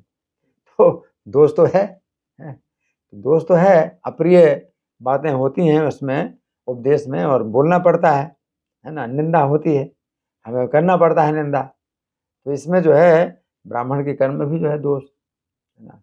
तो कोई क्षत्रिय कहेगा भाई हमें क्षत्रिय का कर्म नहीं करना, मैं तो ब्राह्मण का कर्म करूँगा, ये क्षत्रिय का स्वभाव है। उसको क्षत्रिय का स्वभाव तो उसमें जो है उसको दोष नहीं लगेगा कि वो युद्ध में मारकाट कर रहा है। ब्राह्मण का स्वभाव है, तो ब्राह्मण का स्वभाव है तो वो जो है अज्ञान को काटेगा ही, और वो जो है लोगों को शिकायत हो तो उसमें उसको दोष नहीं लगता। शूद्र का स्वभाव भी है सेवा करना, तो सेवा करना आगे आदेश मिला तो वो कार्य करेगा, तो उसमें कोई भी दोष हो तो शूद्र का स्वभाव। तो भगवान ये बताते हैं कि जो उसमें कहा कि सदोषम अपनाते, सहजम कर्म कौन्ते सदोषम अपनाते, जो सहज कर्म है उसमें दोष होते हुए नहीं त्यागना चाहिए, है ना। तो उसी को ही भगवान कहते हैं, 2 बार श्लोक आता है, श्रेयान स्वधर्मो विगुणः पर धनवा संस्कृता, है कि अपना स्वधर्म में कोई गुण ना हो या सब दोष हो तो भी जो है पराय धर्म में चाहे जितने गुण हो वो अपना स्वधर्म ही जो है श्रेयान यानी कल्याणकारी, है। तो ये जो है 4 प्रकार के वर्णों की बात है, वो स्वाभाविक जो होते हैं। अभी कलयुग में वो जो 4 प्रकार के वर्णों की व्यवस्था है ही नहीं, है, क्योंकि जो राजा लोग होते हैं वो जब प्रजा का पालन करते हैं तो चारों वर्णों की आजीविका की उनको चिंता नहीं होती है, तो आजीविका जो है राजा के द्वारा मिलती है। तो ब्राह्मण क्षत्रिय वैश्य शूद्र को जो है फिर मौका मिलता है कि वो अपने स्वाभाविक कर्म करें। लेकिन जब आजीविका ही नहीं मिल रही है किसी को, तो अपनी आजीविका के लिए काम कर रहा, हर कोई काम कर रहा आजीविका के लिए, तो ब्राह्मण क्षत्रिय वैश्य शूद्र के जो स्वभाव हैं उस तरह से दब जाते हैं, क्योंकि अभी आपत्ति काल में तो जो है कोई व्यक्ति कोई भी काम करेगा, तो वो आपत्ति काल, तो कलयुग में चूँकि आपत्ति काल है, हर व्यक्ति विपत्ति में है और आजीविका के लिए उसको करना पड़ता है काम, इसलिए उसका जो स्वाभाविक जो अपने कर्म हैं वो निखर नहीं पाते, है ना। तो अभी तो क्या है, कलयुग में भक्ति ही एकमात्र है, उपाय है, और कि आप नाम लीजिए, हरे नाम हरे नाम हरे नाम है केवलम, ये केवल हरि नाम केवल हरि नाम केवल हरि नाम, चलो नास्ते नास्ते नास्ते गति, अन्यथा गति नहीं है नहीं है नहीं। तो हरि नाम से ही शुरू हो, हरि नाम से ही शुरू करना है, और हरि नाम से ही जब आप शुद्ध होते हैं और भगवान की तरफ से आपको जो है आजीविका की कोई चिंता नहीं होती है, तो फिर अपना स्वभाव फिर आपका प्रकट होता है कि आप किस स्वभाव के हैं। तो प्रभुपाद का ये भी मतलब एक कार्यक्रम था कि 4 वर्णों की स्थापना करना, है ना, जो कार्य जो है प्रभुपाद नहीं कर पाए, लेकिन उनका ये भी लक्ष्य था। तो जो भक्त लोग होते हैं तो उनको जब आजीविका की चिंता नहीं होती है, तो उन भक्तों में फिर जो है वो ब्राह्मण क्षत्रिय वैश्य शूद्र के जो स्वाभाविक कर्म हैं वो फिर जो है प्रकट होते हैं। तो भक्ति में भी जो है वो इस तरह के कर्म प्रकट होते हैं, और फिर आगे चलकर 3 गुणों से ऊपर उठ जाते हैं, तो ब्राह्मण से भी ऊपर वो वैष्णव हो जाता है, तो ब्राह्मण से भी ऊपर होता है वो, तो वो फिर किसी भी वर्ण का कर्म कर सकता है, वो फिर उसका जो है वो कर्म नहीं माना जाता, वो फिर भक्ति हो जाती, वो भक्त जो है 4 वर्णों से ऊपर उठ जाता, चारों वर्णों से ऊपर उठ जाता है, 3 गुणों से ऊपर उठ जाता है, तो ब्राह्मण से भी ऊपर हो जाता है। ठीक है माता जी प्रभु जी, धन्यवाद प्रभु जी। हरे कृष्ण।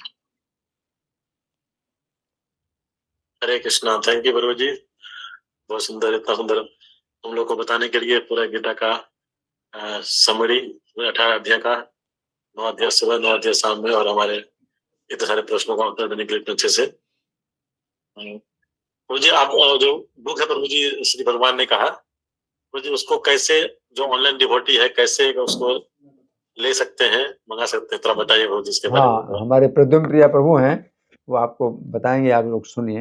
हरे कृष्णा। तो मेरा फोन नंबर, अगर आप आवाज आ रही है आपको?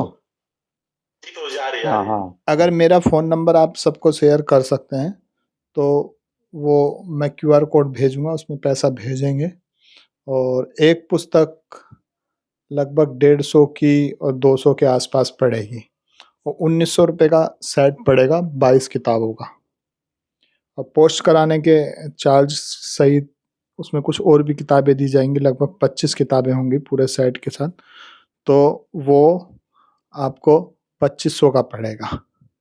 ठीक है प्रभु जी प्रभु जी। हाँ, तो मैं QR कोड भेजूंगा, फिर आप लोग एड्रेस भेजेंगे, जिसको भी लेना हो गीता जयंती के अवसर पे जरूर लेना चाहिए। और ये पुस्तक बहुत इमेजिंग बुक है, ये तो सौभाग्य की बात, जिसके पास सौभाग्य होगा तो पढ़ पाएगा इस जीवन काल में अपनी पुस्तक, क्योंकि ये बहुत ही, इसकी सभी के द्वारा सराहना हुई है, नीचे से लेके ऊपर तक, और बाहर के लोगों ने भी इसको सराहा है कि बहुत इमेजिंग कार्य हुआ गीता के ऊपर। तो प्रभु जी ने बहुत मेहनत करके सबों के लिए कार्य किया, और ये प्रभुपाद की पुस्तक ही है, आप देखेंगे तो प्रभु जी के मैगजीन में आते हैं ना, बैक टू गॉड हेड में, इसमें भगवत दर्शन पत्रिका में श्री भगवान ने कहा से लास्ट में आर्टिकल होता है 3 पेज, उसमें सीमित जगह होने के कारण इतना देते हैं। पुस्तक के रूप में अगर लें तो बहुत विस्तार में उसमें बताया गया है। तो ये प्रभुपाद की भगवत दर्शन जो पत्रिका का है, इस तरह से जो प्रभु जी की जो बुक है वो भी प्रभुपाद की ही बुक है, इसमें कोई भ्रम की कोई बात ही नहीं है ऐसी। और बहुत सुंदर व्याख्या करी है जो प्रभुपाद ने प्रभु जी के लिए ही छोड़ी थी कि ये कार्य हो, क्योंकि प्रभुपाद जी के पास बहुत सारे काम थे, तो उन्होंने जो दिया वो अद्भुत है। लाखों भक्त बने, उससे बनते जाएंगे। और जो प्रभु जी ने दिया है वो भक्तों को गीता का रस प्राप्त हो, अच्छे से समझ में आए। कि प्रभु जी इसके गीता के ज्वलंत उदाहरण है, क्योंकि प्रभु जी की इतनी चाहत रहती कि हमेशा प्रभु जी गीता की भी क्लास में बैठते हैं, कभी भी मिस नहीं करते अगर मंदिर में है। ऐसे एकमात्र अगर देखा जाए तो पूरे इस्कॉन में ऐसे वैष्णव अगर कोई हैं तो ये जीता मित्र प्रभु। तो अगर भगवान उनको बुद्धि नहीं देंगे इस कार्य को करने की तो फिर किसको देंगे। तो ये अपना सौभाग्य की बात है कि अगर हम इसको